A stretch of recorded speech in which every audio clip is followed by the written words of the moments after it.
Então, Romanos 9:11, ele vai dizer que não eram os gêmeos nascidos, né? Então, está falando da escolha de Jacó e da rejeição de Esaú quanto à bênção da primogenitura e a linhagem da qual traria o Senhor Jesus ao mundo. São os descendentes de Abraão, né? Filhos da promessa. Pela ordem natural, nós teríamos a escolha de Esaú, mas aí Deus vai, e já por um decreto divino, vontade divina, propósito de Deus, Ele escolheu a Jacó. E aí eu pedi que vocês gravassem duas expressões, né? A primeira é propósito divino, e o segundo é a questão da eleição. Então, nós vamos iniciar agora uma série sobre eleição, mas a gente não pode estudar eleição sem antes não entender, pode passar, essa questão do propósito divino. O que é propósito, né, na Bíblia? Quando a gente vai olhar a etimologia da palavra, o significado da palavra, o que ela quer dizer, propósito no grego tem o sentido de tomar a frente. Então, isso significa que na nossa salvação, quem tomou a iniciativa foi Deus. Nós vamos entender melhor agora. Observe, todos nós sabemos, nós o amamos porque Ele nos amou primeiro. Então foi Ele quem tomou a iniciativa. Nós estávamos mortos nos nossos delitos e pecados, e Ele nos regenerou em Cristo, pelo poder do Espírito Santo. Aquele famosíssimo salmo, né? Que nós estávamos num tremedal de lama, Ele foi lá e nos tirou da lama e nos colocou sobre a rocha que é Cristo. Ele firmou os nossos passos, Ele nos deu uma nova maneira de viver, colocou nos nossos lábios um novo cântico. Então, propósito de Deus significa tomar a frente, significa tomar as ações. Ele tem um plano, Deus tem um plano. Deus não está fazendo as coisas na marra, não. Às vezes a gente pensa que Deus está trabalhando com acaso, né? Tem um filho dele que cai ali, ele tem que consertar, outro está ali, ele está esfregando as mãos no céu, ver se a coisa acontece do jeito dele. Não, ele tem um plano. E dentro desse plano, ele vai apresentar para nós um propósito. O que é esse propósito? É tomar a frente. Irmãos, propósito está dentro da doutrina da providência. Quando nós pensamos em providência, a gente só lembra da mesa, a gente só lembra da despensa, a gente só lembra do fogão, né? Tem gente que pensa que providência divina é só para Deus providenciar o pão de cada dia, né? Providenciar roupa, e aí o pessoal se prende muito lá em Mateus, né? Quando Jesus fala, né, da vestimenta de Salomão, as aves não trabalham, não guardam em celeiros, né? Mas não, a providência divina, ela está em todas as áreas da nossa vida. Deus está nos conduzindo, Deus está nos guiando. Então, propósito, não eram os gêmeos nascidos, nem tinham feito obra nenhuma, quer dizer, eles não haviam feito nada, não eram nem nascidos. E Deus tem o propósito. Qual é o propósito? Deus tomou a frente, Deus tomou a iniciativa. Eles estão lutando no ventre da mãe, ela não entende isso, ela vai com Deus, e aí Deus dá uma resposta para ela. Existem duas nações dentro de você, dois povos muito fortes nascerão de você. Entretanto, o mais velho será servo do mais moço. Aí Deus revela: eu escolhi Jacó, eu amei a Jacó, e eu me aborreci, deixei Esaú de lado. Eu troquei a bênção, eu inverti as coisas, tá? E isso é tão significativo na vida de Jacó, se depois vocês lerem com cuidado, o José, quando ele se encontra com o pai achando que ele estava morto, né? Ele tem aquele encontro, né, com Jacó, e Jacó já estava velhinho, e aí José leva os dois filhos lá, e ele diz assim: olha, os teus filhos agora são meus, não são mais teus. O que ele está falando? Ele está falando da continuidade da promessa. E aí ele vai abençoar os meninos, traz os meninos aqui que eu vou abençoar. E aí José coloca o mais velho à direita e o mais novo à esquerda. E o Jacó, quando vai abençoar, ele troca, ele faz isso. A mesma coisa que Deus fez com ele faz com os netos. Tá? Então, o que é propósito? Guarda isso, é tomar a frente, tomar a iniciativa, fazer primeiro. Então, existia um propósito de Deus quanto à eleição, quanto à escolha de Jacó e de Esaú, e Deus tomou a frente. Eles não eram nascidos, tá? Então agora, questão da eleição. Essa eleição que a Bíblia fala, ela é muito importante para entendimento nosso. Essa doutrina, ela bate de frente com o humanismo que há dentro das nossas igrejas e dentro da Escritura. Algumas pessoas não conseguem entender o significado desse propósito, eles não aceitam que Deus tenha tomado a iniciativa. Tem gente que acha que foi ele que creu, que foi ele que entendeu. Outros acham que Deus não tem nenhum direito de escolher ninguém. Tem, porque nós vamos chegar lá na frente e vamos ver isso, tá? Mas Deus tomou a iniciativa e Deus escolheu. E nós vamos ver que essa eleição, ela tem fases, ela tem pontos que são diferentes uns dos outros. E ela é uma doutrina bíblica. Em todo canto você vai entender por que Deus escolheu criar Adão lá no Éden. Por que não criou Voltaire lá? Criou Deus, criou Adão. Por que Eva? Por que aconteceu tudo aquilo? Lá eu estava conversando com um irmão no barco, né? Estava voltando de Maranhão para Tefé. Eu estava ensinando umas coisas para ele. E aí vem tem um crente já maduro, está do lado aqui. E eu perguntei para ele: se Deus não quisesse a entrada do pecado no mundo, o que ele deveria ter feito? Ele disse: ele deveria ter matado Adão. Eu falei: pois é, mas só isso? A gente tem que aprender a pensar antecipadamente. Tem uma coisa que eu sempre ensino para os meus alunos, e guardem isso: lei de precedência. Quando vocês forem pensar um ponto teológico, pensem o que tem antes. Então o problema não começa lá no Éden. O problema começa onde? Começa no céu. Acontece uma revolta lá, Satanás, não é? E tem aquela história lá de que ele era anjo de luz. Isso é papo furado. Jesus Cristo disse que ele é o pai da mentira, nunca se firmou na verdade, sempre foi daquele jeito, ele não mudou, tá? Para que ele tivesse mudado, é necessário que alguma coisa tivesse acontecido com ele lá no céu. Então ele é pai da mentira, ele é o inimigo, opositor, Abaddon e Apolion, né? Opositor e acusador. Então ele se levanta, ele é precipitado lá do céu, ele é expulso do céu e ele cai aonde? Ele cai justamente no Éden. Então, se Deus não quisesse que tudo isso acontecesse, se isso estivesse fora do plano de Deus, Deus teria eliminado Satanás lá em cima, mata ele lá.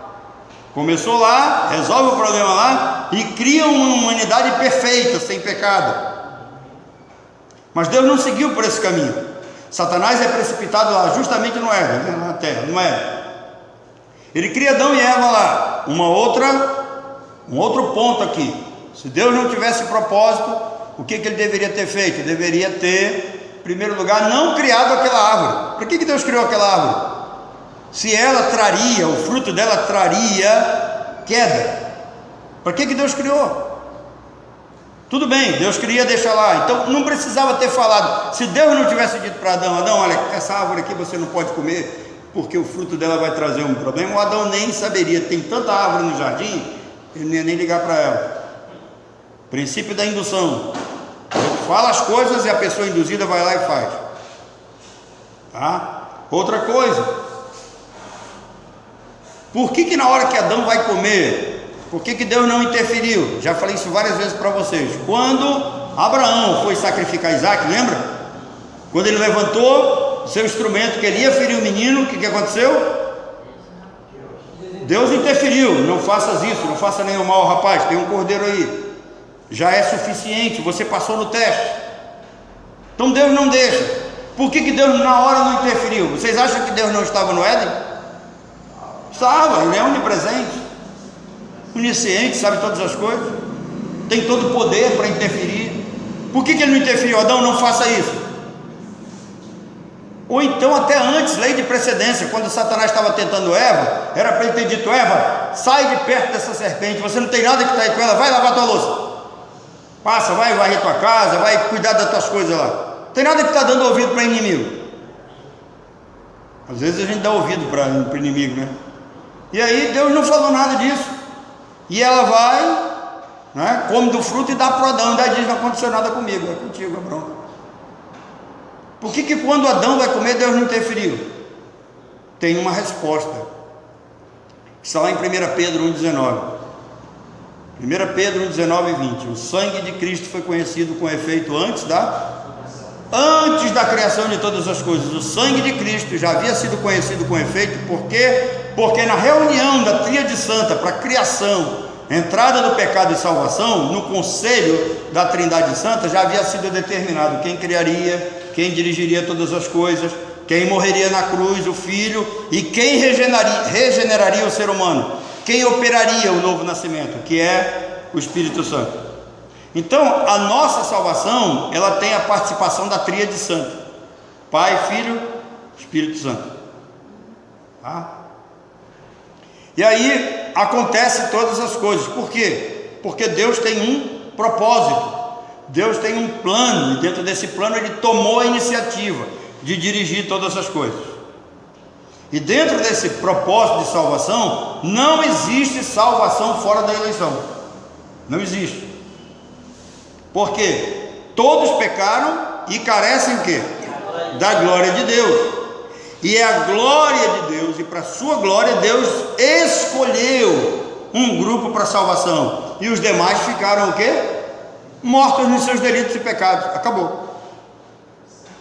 Então, o que é eleição? Está escrito ali: eleição incondicional é o ato de escolher um indivíduo ou um grupo de pessoas para um propósito, para um destino. Então, o que é eleição? Deus não colocou condições para nos escolher. Ele nos escolheu em Cristo, Ele nos escolheu em amor, partiu dele. Propósito, Ele foi à frente, Ele tomou a iniciativa. Salmo 65, versículo 4, leiam aí: bem-aventurado aquele a quem tu escolhes. Bem-aventurado é aquele, olha, feliz foi aquele a quem Deus escolheu. Por que ele é feliz? Porque ele está salvo. Se Deus não o tivesse escolhido, ele permaneceria condenado, morto nos seus delitos e pecados.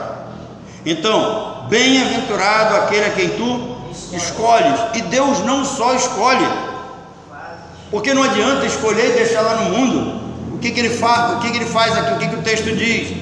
E fazes chegar a ti. É Deus quem traz. Tem algum versículo no Novo Testamento que apoia essa ideia? João 6,44: ninguém pode vir a mim se o Pai que me enviou não o trouxer, e eu ressuscitarei no último dia. Então, bem-aventurado aquele a quem Deus escolhe e faz chegar até Ele. Para quê? Para habitar nos teus átrios. Irmãos, Deus nos tirou do mundo e nos colocou aqui, na sua igreja. Tá? É dele, isso é projeto dele, não foi você que quis. Você nem era nascido como Jacó e Esaú, e Deus já tinha todo esse plano para a sua vida.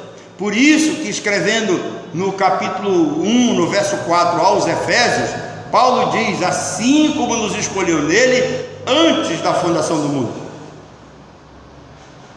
Então, o sangue foi conhecido antes da fundação do mundo, os santos foram eleitos antes da fundação do mundo. Paulo vai revelar para nós, a Timóteo, que esse projeto de Deus, ele é antes dos tempos eternos. Tá? Perfeito, muda nada. Deus toma a iniciativa, Deus projeta tudo, Deus organiza para que tudo saia de acordo com aquilo que Ele determinou.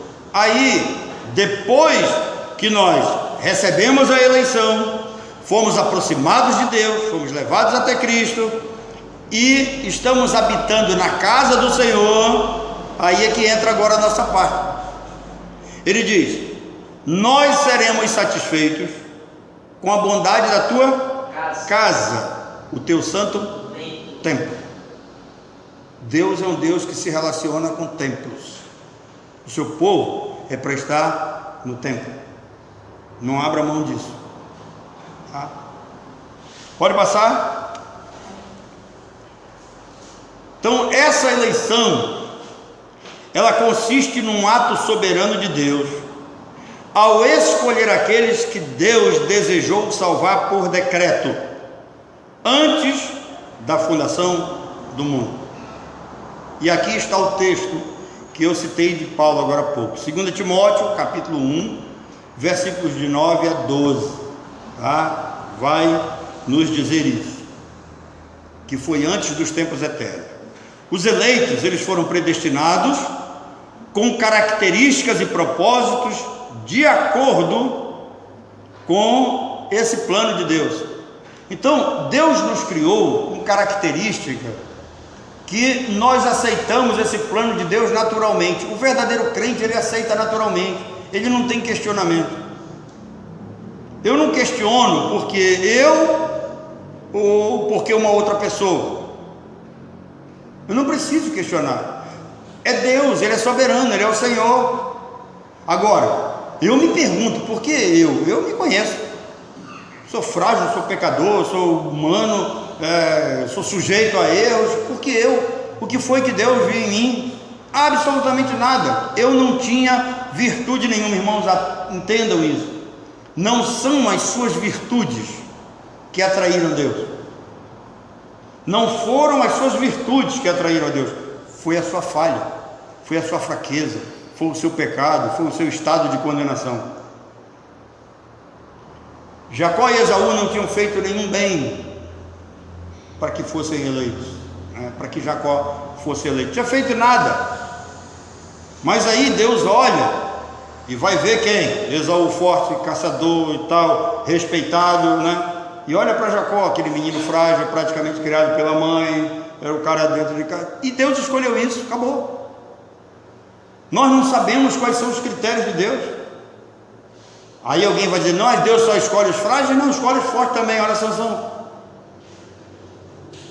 Você pega Saul e Davi, quem é o mais forte? Aí a negada diz: quem é o mais forte? Saul e Davi, quem é?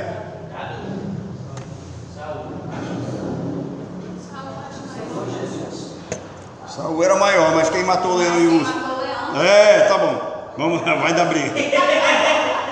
Então Deus nos criou com características, né, que a nossa personalidade aceitasse essa eleição, e a gente não ficasse questionando Deus, por que Deus elege um, não elege outro, e que história é essa que Deus escolhe, que Deus condena outros, já que Deus é amor. Não, o salvo, ele recebe essa palavra, e ele reconhece que é pecador, e ele se curva diante de Deus, e ele agradece: Senhor, obrigado, porque sem obra nenhuma, sem mérito nenhum, o Senhor me escolheu.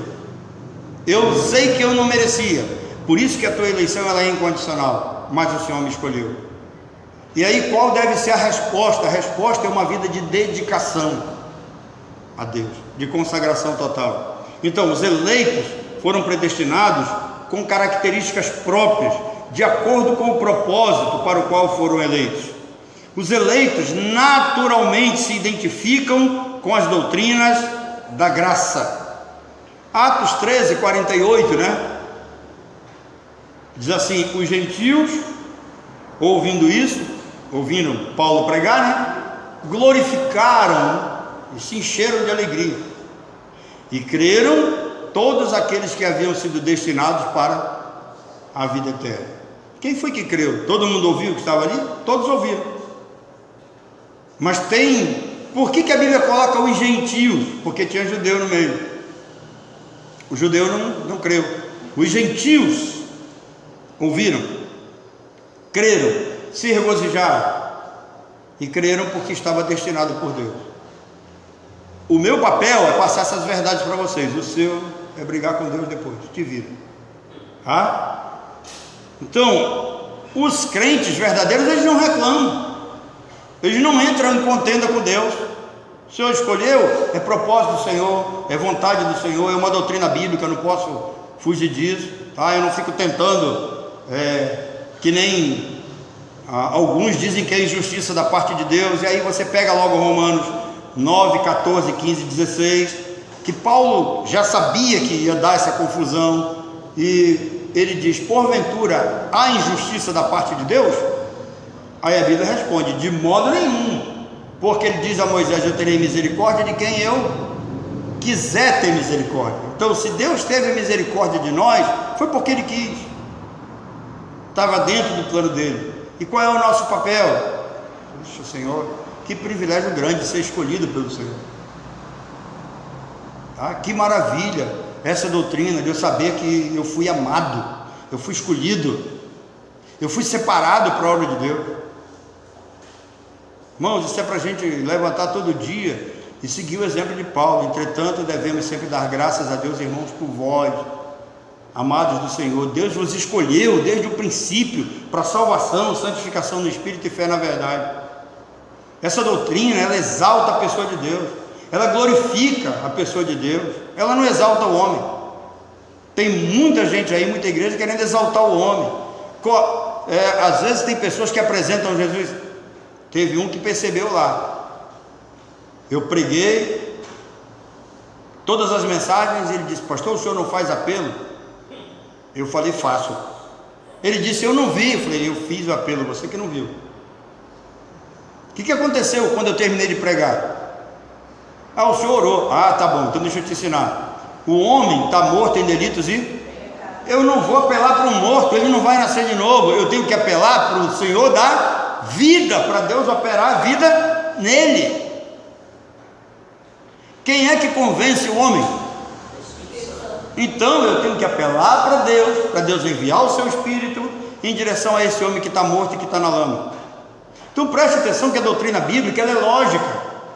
E se você não entende isso, se as pessoas não entendem isso, os líderes não entendem isso, eles passam um evangelho, sabe, deformado para o povo. As atitudes são incoerências. Eu não vou apelar para um homem a aceitar Jesus como se Jesus fosse uma mercadoria. E tem gente que fica ali, bota música e canta manso e suave, Jesus convidando, e o cara falta dizer: pelo amor de Deus, aceite Jesus. Não, irmão, Jesus não é mercadoria, Jesus é o Senhor.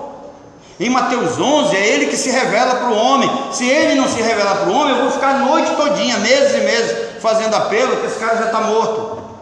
Então eu tenho que apelar para Deus, que é o Senhor da vida. É Ele que, segundo o seu querer, Ele regenera o ser humano pelo poder da sua palavra. A palavra de Deus é viva e eficaz nas mãos de Deus, não é na minha. Eu posso me preparar o melhor possível, trazer o melhor sermão que enche os olhos das pessoas, conhecer muito de teologia e de doutrina. Eu sempre ouço pessoas dizer assim: não, eu não sou muito ligado à teologia, porque a teologia, eu digo: irmãos, o que é teologia? É o estudo sobre Deus. Então, se o cara não é muito ligado à teologia, ele não estuda sobre Deus. E se ele não estuda sobre Deus, ele vai ensinar o quê? Ele vai passar o quê para o povo? Conceitos humanos? Tá? Então, os eleitos, eles foram recriados em Cristo, para a glória de Deus. Lembra? Efésios 2:10. Pois somos feituras dele, Ele nos fez, Ele nos criou. E aí o texto original vai dizer recriados. Por que é recriado? Porque é uma nova criação. Houve o que? Um novo nascimento. O que é um novo nascimento? O que é nascer de novo? Significa, se você nasce de novo, significa que você não existe. E aqui nós estamos tratando de coisas espirituais. Espiritualmente esse homem não existe. Espiritualmente esse homem está morto. Espiritualmente, tá? Não tem como ele chegar a Deus. Então Deus envia o seu Espírito e regenera ele, opera esse novo nascimento. Ele nasceu de novo. Tudo aquilo que ele havia aprendido de conceitos religiosos. Teve um irmão que me perguntou assim um dia desses: pastor, por que a gente não usa aquelas roupas do Antigo Testamento, dos sacerdotes? Vocês, pastores, deveriam usar uma roupa daquela. Eu falei: meu irmão, num calor de quase 40 graus em Manaus. Eu vou usar um negócio daquele. Não combina, aquilo é para aquela época, meu irmão, não é para hoje. Aí ele olhou para mim e disse, mas os padres usam. Eu falei, irmão, aquilo ali segue uma ordem. Cada padre tem uma ordem e ele é identificado pela roupa que usa. Eu não sou padre, eu não pertenço a ordem nenhuma, né? Eu tenho que me vestir o mais simples possível. Aí eu disse, vocês sabem por que de vez em quando eu boto uma gravata? Aí os meninos ficaram olhando assim, não, porque se um dia entrar um terrorista na igreja, ele vai em cima de mim que sabe que eu sou pastor, o único que está de gravata, né? Então, eu estou lá que é para ser identificado. Enquanto isso se esconde, não, eu me apresento. Então nós fomos recriados, né, para a glória de Deus. É novo nascimento. Quando a gente nasce, tudo aquilo passa. Começa, eis que tudo se fez o quê? Novo. Aí a gente tem que aprender essas coisas. O Augusto Nicodemos tem uma expressão que eu não concordo muito, mas eu acho legal. Ele diz que para a gente pregar para o pregador tem que entrar, o pecador, aliás, ele tem que entrar, olhar de fora para a igreja e ver escrito lá na frente: vinde a mim todos que estáis cansados e oprimidos, eu vos aliviarei. Quando ele entrar para o templo, que ele olhar para a porta, está escrito assim: assim como nos escolheu nele antes da fundação do mundo para ser santos e irrepreensíveis perante ele. O que ele está dizendo? A igreja ela tem uma mensagem, um anúncio da graça de Deus. O anúncio é para todos, mas aqueles que entram têm que aprender que eles foram escolhidos, que a salvação não dependeu da obra deles de maneira nenhuma, tá? E aí eles foram recriados em Cristo para a glória de Deus, livres da escravidão do pecado, das atrações do mundo e das investidas do diabo. Nós só podemos resistir ao inimigo se tivermos o Espírito Santo. Quando alguém diz assim, quando a Bíblia diz que maior é aquele que está em nós do que aquele que está no mundo, ele está falando da doutrina da habitação do Espírito Santo no crente, porque o homem natural, ele não tem como resistir um ataque de um demônio ou de Satanás, não tem. Mas o homem espiritual, a qual reside o Espírito nele, ele resiste. A eleição é um dos maiores e mais belos atos da graça de Deus. Ela mostra a misericórdia de Deus para com os homens, a quem Deus decidiu amar.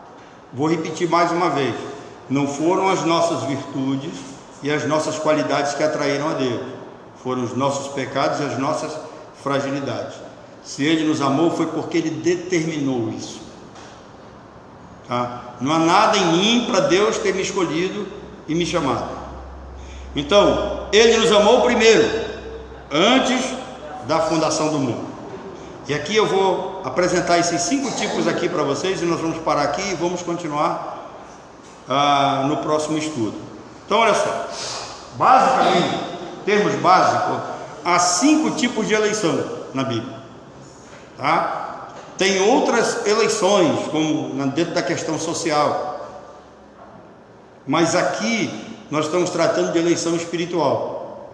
Na eleição espiritual nós vamos encontrar, primeiro, nós temos a eleição de quem? Do Messias. Jesus foi escolhido. Lucas 9,35, se você abrir a sua Bíblia e ler, vai dizer lá, Deus diz: o meu eleito, falando de Jesus. Jesus foi escolhido para vir, assumir forma humana e morrer na cruz por nós. Depois nós temos a eleição dos anjos. Vocês sabem que aconteceu uma revolta no céu, né?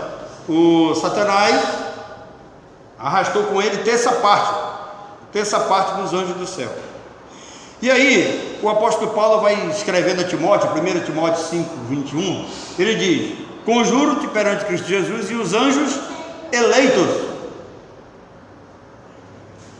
Então por que aqueles anjos não caíram? Porque eles foram escolhidos por Deus, senão teriam sido arrebatados também por Satanás.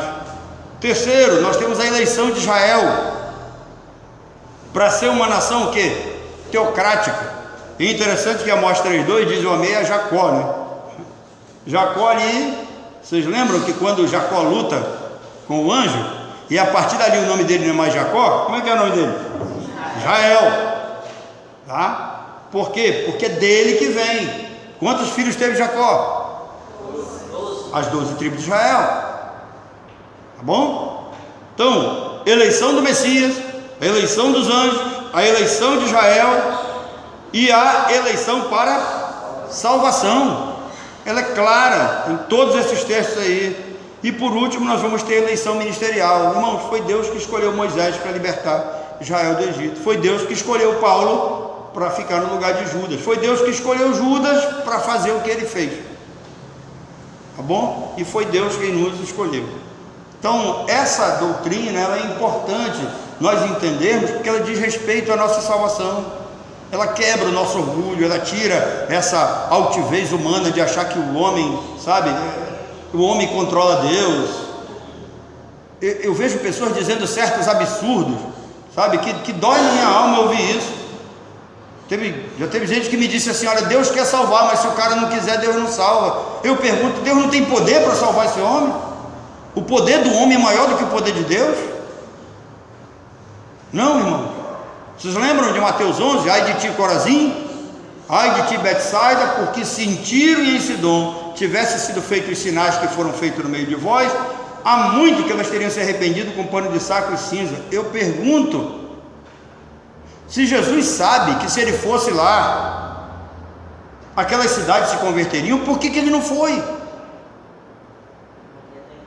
Porque não estava decretado por Deus. Lucas 22. O Filho do Homem vai segundo o que está determinado. Então, tem um plano, Deus está seguindo esse plano dentro do seu propósito. Ele é quem toma a iniciativa. E aqui eu quero terminar dizendo: se Deus não tivesse escolhido, nós não estaríamos aqui hoje. Sabe lá onde nós estaríamos? Que Deus nos abençoe. Alguma pergunta?